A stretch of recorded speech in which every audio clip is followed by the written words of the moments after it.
नमस्कार, आप देख रहे हैं केपी न्यूज 24/7। मैं हूं अश्विनी आपके साथ। आइए एक नजर डालते हैं अब तक के मुख्य समाचारों पर। मेरा जाति प्रमाण पत्र झूठा नहीं है, इसमें कोई बुराई नहीं है, रविंद्र स्वामी ने कहा। सज्जनों की वर्षगांठ ठीक से मनाया जाए, अपर जिलाधिकारी शिव कुमार शिलवंत ने कहा। सिद्धरामैया के सहयोगी कटौती के बदले बाहरी लोगों को टेंडर सुनिश्चित कर रहे हैं, बादामी ठेकेदार। कर्नाटक चुनाव, एक खनन कारोबारी और एक हिंदुत्व नेता ने बढ़ाई बीजेपी की मुश्किलें।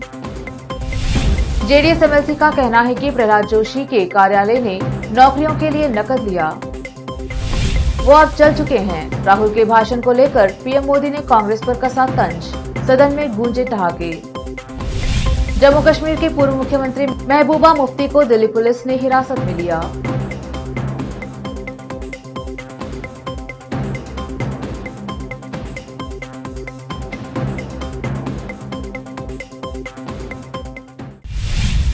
अब समाचार विस्तार से। पहले समाचार स्थानीय।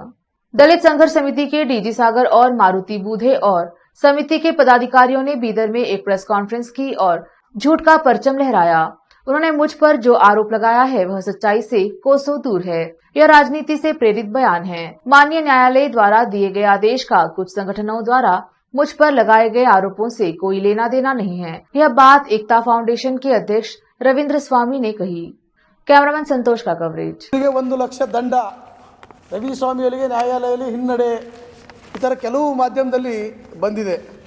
ಅದಕ್ಕೋಸ್ಕರ ನಾನು ನಿಮ್ಮ ಎದುರುಗಡೆ ಬಂದು ನ್ಯಾಯಾಲಯದ ಪ್ರತಿನೇ ಕೊಡ್ತಾ ಇದ್ದೀನಿ, ತಮಗೆಲ್ಲ ಆಗಲೇ ಕೊಟ್ಟಿದ್ದೀನಿ.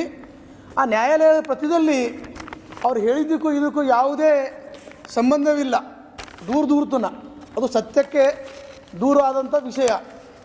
ಇದನ್ನು ಕೆಲವು ಪತ್ರಿಕೆಗಳಲ್ಲಿ ಬಂದಾಗ ರಾಜ್ಯದಲ್ಲಿದ್ದಂಥ ನನ್ನ ಸಮಾಜ ಬಾಂಧವರು, ನನ್ನ ಏಕ್ತಾ ಫೌಂಡೇಶನ್ ಮೆಂಬರು, ಔರಾದ್ ತಾಲೂಕಿನ ಏನು ಮತದಾನ ಬಾಂಧವರು ನನ್ನನ್ನು ಫೋನ್ ಮಾಡಿ, ಸರ್ ಈ ಥರ ಪೇಪರ್ನಲ್ಲಿ ಬಂದಿದೆ, ಅವ್ರು ಸೋಷಿಯಲ್ ಮೀಡಿಯಾದಲ್ಲಿ ಹಾಕಿದಾರ, ಇದನ್ನು ಏನಾಗಿದೆ ಏನಿಲ್ಲ ಅಂಥೇಳಿ ಕೇಳಿದಾಗ ಪ್ರತಿಯೊಬ್ಬರಿಗೆ ನಾನು ಉತ್ತರ ಕೊಡೋಕೆ ಆಗಂಗಿಲ್ಲ ಅಂಥೇಳಿ ನಾನು ಪತ್ರಿಕಾಗೋಷ್ಠಿ ಹೊರಡಿಸ್ತೀನಿ. ನನ್ನ ಪತ್ರಿಕಾ ಬಾಂಧವರು ಆ್ಯಕ್ಚುಲಿ ಕೆಲವೊಬ್ರಿಗೇನೋ ಅರ್ಥ ಆಗ್ಲಿಕ್ಕಿಲ್ಲ, ಅವ್ರು ನೋಡಿ ಮಾಡಬೇಕಿತ್ತು. ಹಾಗಾಗಿ ಅವರು ಹೇಳಿದ್ದೆ ಕೆಲವೊಂದು ಪತ್ರಿಕೆಯಲ್ಲಿ ಬಂದಿದೆ, ಆ ಪತ್ರಿಕಾಗೋಷ್ಠಿಯಲ್ಲಿ ನಾನು ಕ್ಲಿಯರ್ ಮಾಡ್ತೀನಿ ಎಲ್ಲ ಸಬ್ಜೆಕ್ಟ್ ಅಂತ ಹೇಳಿದ್ದೀನಿ. ಇದು ನನ್ನ ಫೌಂಡೇಶನ್ನ ಎಲ್ಲ ಕಾರ್ಯಕರ್ತರಿಗೋಸ್ಕರ, ಔರಾದ್ ತಾಲೂಕಿನ ಮತದಾನರ ಬಂದರಿಗೋಸ್ಕರ ಸುಮಾರು ಒಂದು 10,000 ಜನರು ನನ್ನ ಏಕ್ತಾ ಫೌಂಡೇಶನ್ನ ಮೆಂಬರ್ ಅದಾರ. ಅವ್ರಿಗೆ ಈ ಪತ್ರಿಕಾಗೋಷ್ಠಿ ಏನಂದ್ರೆ ಲೈವ್ ಇಟ್ಟಿದ್ದೀನಿ, ತಮಗೆಲ್ಲ ಗೊತ್ತಿರಲಿ.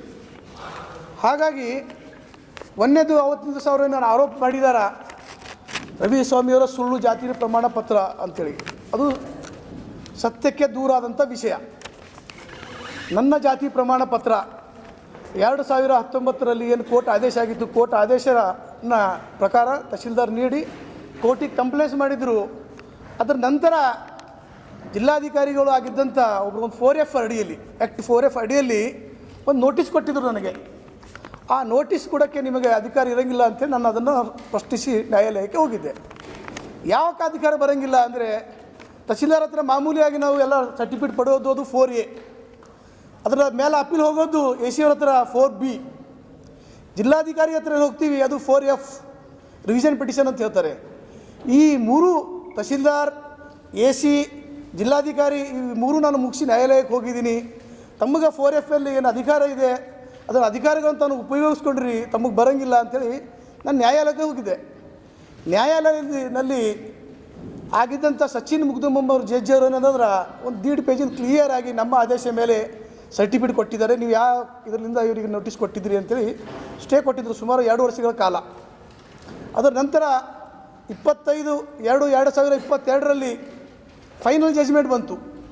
ಆ ಫೈನಲ್ ಜಜ್ಮೆಂಟಲ್ಲಿ ಏನಿತ್ತು, ಕ್ಲಿಯರಾಗಿ ಈ ರವಿ ಸ್ವಾಮಿಯವರ ಸರ್ಟಿಫಿಕೇಟ್ ಪಡೆದಂಥ ನ್ಯಾಯಾಲಯದಿಂದ ಕರೆಕ್ಟ್ ಸರ್ಟಿಫಿಕೇಟ್ ಇದೆ, ತಹಶೀಲ್ದಾರ್ ಎಲ್ಲವೂ ಪ್ರೊಸೀಜರ್ ಫಾಲೋ ಮಾಡಿದ್ದಾರೆ, ಇವರು ಕುಟುಂಬದವರು ಬೇಡಜಂಗಮರೇ ಆಧಾರ ಕ್ಲಿಯರಾಗಿ ಬಂದು ತಹಶೀಲ್ದಾರ್ ಆರ್ಡರನ್ನು ಕಾಶ್ ಮಾಡಿದ್ರು, ಜಿಲ್ಲಾಧಿಕಾರಿಯವರ ನೋಟಿಸನ್ನು ಕಾಶ್ ಮಾಡಿದ್ರು.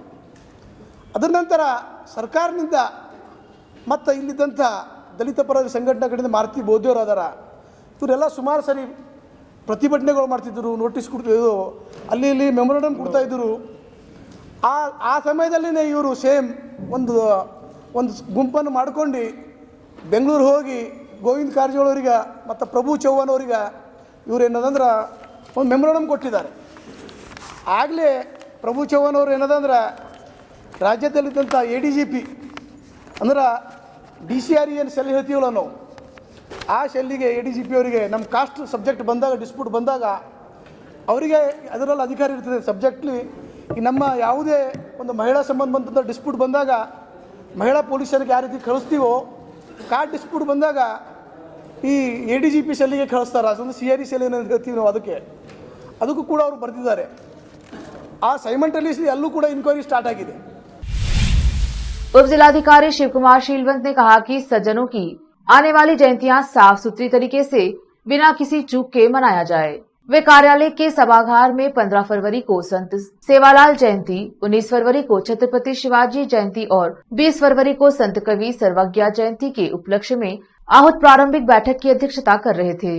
15 फरवरी को सुबह 10 बजे जिला कलेक्टर कार्यालय में संत सेवालाल के चित्र पर पूजा अर्चना करने के बाद शोभा यात्रा प्रारंभ होकर 11:30 पर पूज्य चन्नबसवा पट्टदेवरू रंग मंदिर पहुंचेगी। 19 फरवरी को सुबह 10 बजे जिला कलेक्टर कार्यालय में छत्रपति शिवाजी के चित्र पर पूजा अर्चना करने के बाद शोभा यात्रा प्रारंभ होकर पूज्य चन्नबसवा पट्टदेवरू रंग मंदिर पहुंचेगी और 11:30 पर मंच कार्यक्रम शुरू होगा।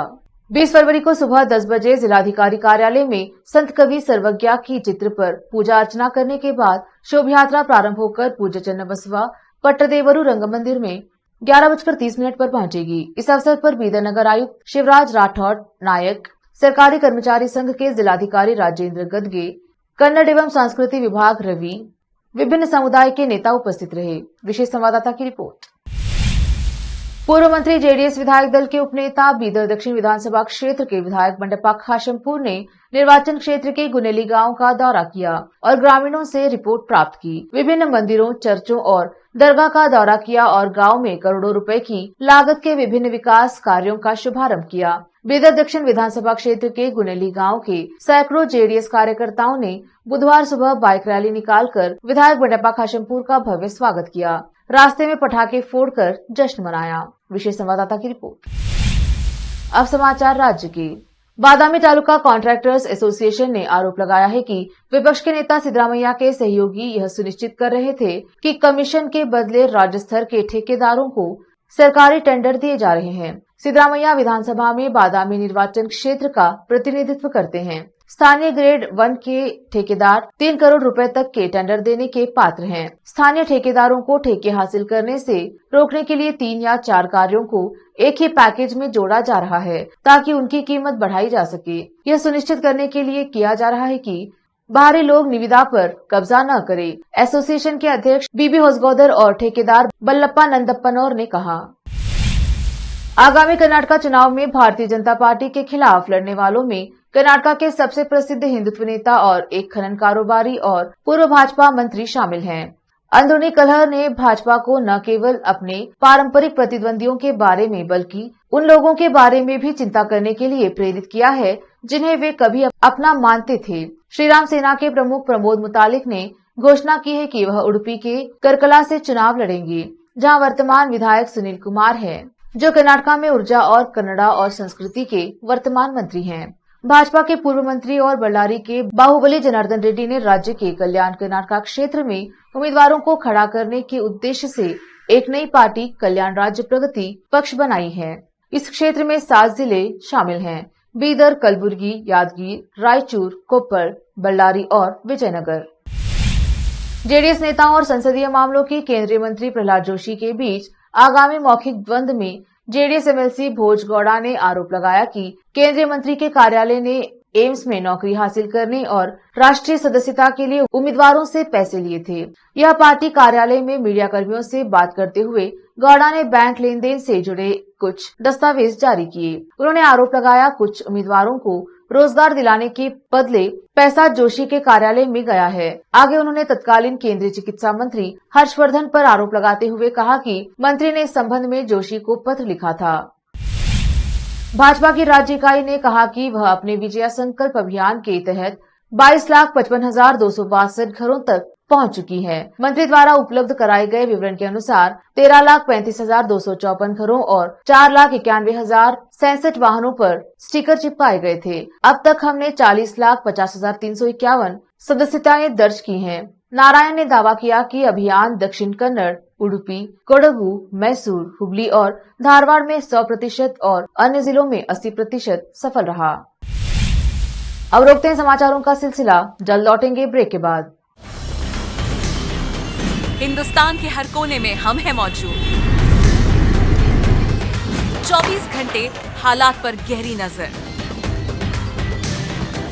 खबरों से जुड़े चुपते सवालात और आपको दिखाता है धार्मिक, सामाजिक, राजनीतिक, लोकल और इंटरनेशनल न्यूज की सबसे बेहतर कवरेज, जो आपको रखती है हर पल बाखबर। देश और दुनिया भर की खबर के लिए देखते रहें KP news 24/7। Noor education trust Bidar की ओर से चलाए जाने वाला Noor MEd and BEd college Bidar, recognised by NCTE Delhi and affiliated to Gulbarga University, Gulbarga. Admission are open for the academic year 2022-23. विशेषज्ञ और सक्षम शिक्षकों द्वारा शिक्षा प्राप्त करने के लिए नूर एमएड एंड बीएड कॉलेज में दाखिला लें और शांत वातावरण में शिक्षा प्राप्त करें। बीदर शहर में बेहतर शिक्षा का एकमात्र केंद्र Noor MEd and BEd college, Shahpur gate, Bidar. Phone numbers 9945283920, 8482221297। Break के बाद स्वागत है आपका। देखते हैं आगे के समाचार। प्रधानमंत्री नरेंद्र मोदी ने बुधवार को लोकसभा में राष्ट्रपति के अभिभाषण पर हुई चर्चा पर जवाब देते हुए विपक्ष पर जमकर निशाना साधा। उद्योगपति गौतम अडानी से जुड़े कई गंभीर आरोप लगाने वाले कांग्रेस नेता राहुल गांधी भी प्रधानमंत्री मोदी के निशाने पर रहे। प्रधानमंत्री ने अपने जवाब में शेरो शायरी का भी जमकर इस्तेमाल किया और कई चुटीली बातें भी कहीं। लोकसभा में राष्ट्रपति के अभिभाषण पर चर्चा के दौरान राहुल गांधी के भाषण से उत्साहित विपक्ष पर भी उन्होंने जमकर चुटकी ली। प्रधानमंत्री ने विपक्ष पर निशाना साधते हुए कहा, यहाँ पर सभी माननीय सदस्यों ने चर्चा में हिस्सा लिया। हर किसी ने अपने अपने तर्क दिए और अपनी रुचि, प्रवृत्ति और प्रकृति के अनुसार सबने अपनी बातें रखी। जब इन बातों को गौर से सुनते हैं, उसे समझने का प्रयास करते हैं, तो ये भी ध्यान में आता है कि किसकी कितनी क्षमता है, किसकी कितनी योग्यता है, किसकी कितनी समझ है और किसका क्या इरादा है। कुछ लोग खुश हो रहे थे, उनके भाषण पर पूरा इकोसिस्टम उछल रहा था। जम्मू कश्मीर की पूर्व मुख्यमंत्री और महबूबा मुफ्ती को दिल्ली में पुलिस ने हिरासत में लिया है। महबूबा मुफ्ती जम्मू कश्मीर में प्रशासन द्वारा अतिक्रमण के खिलाफ कार्यवाही का विरोध करने के लिए दिल्ली आई हुई थी। इस दौरान पुलिस ने महबूबा के साथ में जो नेता थे उन्हें भी हिरासत में लिया है। इस दौरान महबूबा मुफ्ती ने कहा कि जम्मू कश्मीर में गुंडा राज है और उसे अफगानिस्तान की तरह तबाह किया जा रहा है। पीडीपी चीफ महबूबा मुफ्ती ने 6 फरवरी को मोदी सरकार पर जमकर हमला बोला था। उन्होंने कहा था कि जम्मू कश्मीर को देश का ताज कहा जाता था, लेकिन आज ये मुश्किलों से गुजर रहा है। इनकी हेट पॉलिटिक्स की शुरुआत जम्मू कश्मीर से होती है। इस समय जम्मू कश्मीर में अनुच्छेद 370 हटने के बाद कश्मीर अफगानिस्तान जैसा लगेगा, क्योंकि वहाँ बुलडोजर है। मुफ्ती ने कहा कि 370 खत्म करने के बाद हमारी पहचान खत्म हुई है। बीजेपी ने प्रधानमंत्री के संबंध में कांग्रेस सांसद राहुल गांधी की लोकसभा में की गई कुछ टिप्पणियों को लेकर उनके खिलाफ विशेषाधिकार हनन का नोटिस दिया गया है और लोकसभा अध्यक्ष ओम बिरला ने इस पर विचार करने के बाद कार्रवाई की बात कही है। राष्ट्रपति के अभिभाषण पर लोकसभा में धन्यवाद प्रस्ताव पर मंगलवार को शुरू हुई चर्चा में भाग लेने के दौरान कांग्रेस सांसद राहुल गांधी द्वारा की गई कुछ टिप्पणियों को लेकर उनके खिलाफ भाजपा सांसद निशिकांत दुबे ने लोकसभा अध्यक्ष को विशेष अधिकार हनन का नोटिस दिया है। अडानी के मुद्दे को लेकर आज भी सदन में भारी हंगामा हुआ। लोकसभा में कांग्रेस नेता अधीर रंजन चौधरी ने कहा कि पार्टी के पूर्व अध्यक्ष राहुल गांधी ने सदन में अपनी बात रखकर सही जगह वार किया है। उन्होंने कहा कि राहुल गांधी के इस वार से पूरी भारतीय जनता पार्टी उनके खिलाफ खड़ी हो गई है। राष्ट्रपति के अभिभाषण पर धन्यवाद प्रस्ताव पर चर्चा में भाग लेते हुए अधीर रंजन चौधरी ने कहा कि राहुल गांधी ने भाजपा को पप्पू बना दिया है। चौधरी यही नहीं रुके और उन्होंने कहा कि पहली बार ढिंडोरा पीटा जा रहा है कि भाजपा ने आदिवासी महिला को राष्ट्रपति बना दिया। क्या यह सियासी फसल उगाने के लिए नहीं है? पहले राष्ट्रपति की जाति धर्म की बात कभी नहीं हुई। तुर्की में आए विनाशकारी भूकंप ने हजारों लोगों की जान ले ली। 7.8 की तीव्रता के भूकंप के बाद लगातार आए झटकों ने तुर्की और सीरिया के शहरों को मलबे के ढेर में तब्दील कर दिया। इस आपदा में करीब 8,000 लोगों की मौत हो चुकी है। वहीं मृतकों का आंकड़ा अभी और बढ़ने का अंदेशा है। इसी बीच एक चौंकाने वाली रिपोर्ट सामने आई है, जिसमें कहा गया है कि भूकंप ने टेक्टोनियल प्लेट को करीब 3 मीटर तक खिसका दिया। सोमवार को आए भूकंप का केंद्र तुर्की ने गाजियान्टेप शहर के पास करीब 17.9 किलोमीटर की गहराई में था। इस शहर में लगभग 20 लाख लोग रहते हैं। एक नजर फिल्मों के समाचारों पर। दृश्यम की दीवानगी ने की हदें पार। अब हॉलीवुड, कोरिया और चीन में भी बनेगा इसका रीमेक। अब समाचार खेल जगत की। भारत और ऑस्ट्रेलिया के बीच इसी साल होंगे 5 टेस्ट मैच, लेकिन पूरी करनी होगी कुछ शर्तें। आखिर में समाचार बाजार की। सोने की कीमतों में शानदार तेजी, चांदी की चमक भी बढ़ी। फिर से एक नजर आज की सुर्खियों पर। मेरा जाति प्रमाण पत्र झूठा नहीं है, इसमें कोई बुराई नहीं है, रविंद्र स्वामी ने कहा। सज्जनों की वर्षगांठ ठीक से मनाया जाए, अपर जिलाधिकारी शिव कुमार शिलवंत ने कहा। सिद्धरामैया के सहयोगी कटौती के बदले बाहरी लोगों को टेंडर सुनिश्चित कर रहे हैं, बादामी ठेकेदार। कर्नाटक चुनाव, एक खनन कारोबारी और एक हिंदुत्व नेता ने बढ़ाई बीजेपी की मुश्किलें। जेडीएस एमएलसी का कहना है कि प्रहलाद जोशी के कार्यालय ने नौकरियों के लिए नकद लिया, वो अब चल चुके हैं। राहुल के भाषण को लेकर पीएम मोदी ने कांग्रेस पर कसा तंज, सदन में गूंजे ठहाके। जम्मू कश्मीर के पूर्व मुख्यमंत्री महबूबा मुफ्ती को दिल्ली पुलिस ने हिरासत में लिया।